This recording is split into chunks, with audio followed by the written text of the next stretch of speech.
അമേരിക്കയിലെ പെൻസിൽവാനിയയിൽ നടന്ന അവിശ്വസനീയമായ ഒരു സംഭവത്തിന്റെ സാക്ഷ്യമാണ് ഇപ്പോൾ ലോകമെമ്പാടുമുള്ള വിശ്വാസികൾക്കിടയിൽ വലിയ ചർച്ചയാകുന്നത്. താൻ പോലും അറിയാതെ ചൊല്ലിയ ഒരു കുഞ്ഞു പ്രാർത്ഥന ഒരാൾക്ക് ജീവൻ തിരികെ നൽകിയതിന്റെ അനുഭവം പങ്കുവച്ചിരിക്കുന്നത് ജോൺ പെട്രോവിക് എന്ന വ്യക്തിയാണ്. അമേരിക്കയിലെ ഗ്രീൻ ട്രീ നിവാസിയായ ജോൺ പെട്രോവിക് തന്റെ പതിവ് പാതയിൽ നിന്നും മാറി മറ്റൊരു വഴിയിലൂടെ ജോഗിംഗ് നടത്തുകയായിരുന്നു. അപ്പോഴാണ് ഒരു വീടിന് മുന്നിൽ ആംബുലൻസ് കിടക്കുന്നത് അദ്ദേഹം കണ്ടത്. ഞാനൊരു ഡോക്ടറല്ല, ആ വീട് ആരുടേതാണെന്നും എനിക്കറിയില്ല.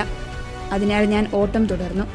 പക്ഷെ മനസ്സിൽ ആ വീടിനുള്ളിലുള്ള വ്യക്തിക്കായി ഒരു നന്മ നിറഞ്ഞ മറിയമേ എന്ന് പ്രാർത്ഥന ചൊല്ലി. അതിനെക്കുറിച്ച് പിന്നീട് ഞാൻ ചിന്തിച്ചതേയില്ല എന്നും ജോൺ പറയുന്നു. തൊട്ടടുത്ത ആഴ്ച അതേ വഴിയിലൂടെ വീണ്ടും ഓടുകയായിരുന്നു ജോൺ.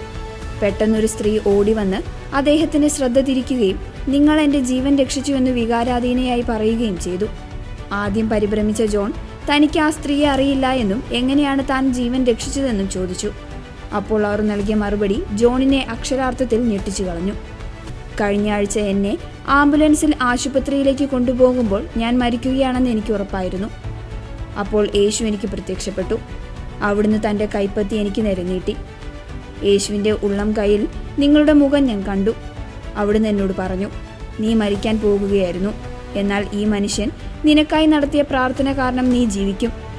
ഈ അനുഭവം തൻ്റെയും കുടുംബത്തിൻ്റെയും പ്രാർത്ഥനാ ജീവിതത്തിൽ വലിയൊരു മാറ്റം വരുത്തിയെന്ന് ജോൺ പറയുന്നു. മറ്റുള്ളവർക്കായി നാം നടത്തുന്ന മധ്യസ്ഥ പ്രാർത്ഥനകളിലൂടെ ദൈവം എങ്ങനെയാണ് പ്രവർത്തിക്കുന്നതെന്ന് നമുക്ക് ഊഹിക്കാൻ പോലും കഴിയില്ല എന്നും അദ്ദേഹം സാക്ഷ്യപ്പെടുത്തുന്നു. പീറ്റ്സ്ബർഗ് രൂപതയിലെ ഫാദർ ജോഫ് റീഡിയുടെ മിസ്റ്ററീസ് ഓഫ് ദി റോസറി എന്ന വീഡിയോ പരമ്പരയിലൂടെയാണ് ഈ അത്ഭുത സംഭവം പുറംലോകം അറിഞ്ഞത്. വീഡിയോ ഇതിനോടകം തന്നെ ലക്ഷക്കണക്കിന് ആളുകൾ കണ്ടുകഴിഞ്ഞു.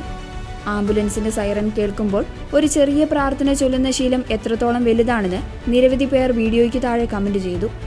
മാതാവിന്റെ ജപമാല പ്രാർത്ഥനയുടെയും മധ്യസ്ഥ പ്രാർത്ഥനയുടെയും ശക്തി ഒരിക്കൽ കൂടി ലോകത്തിന് മുൻപിൽ വെളിപ്പെടുത്തുകയാണ് ഈ അനുഭവം.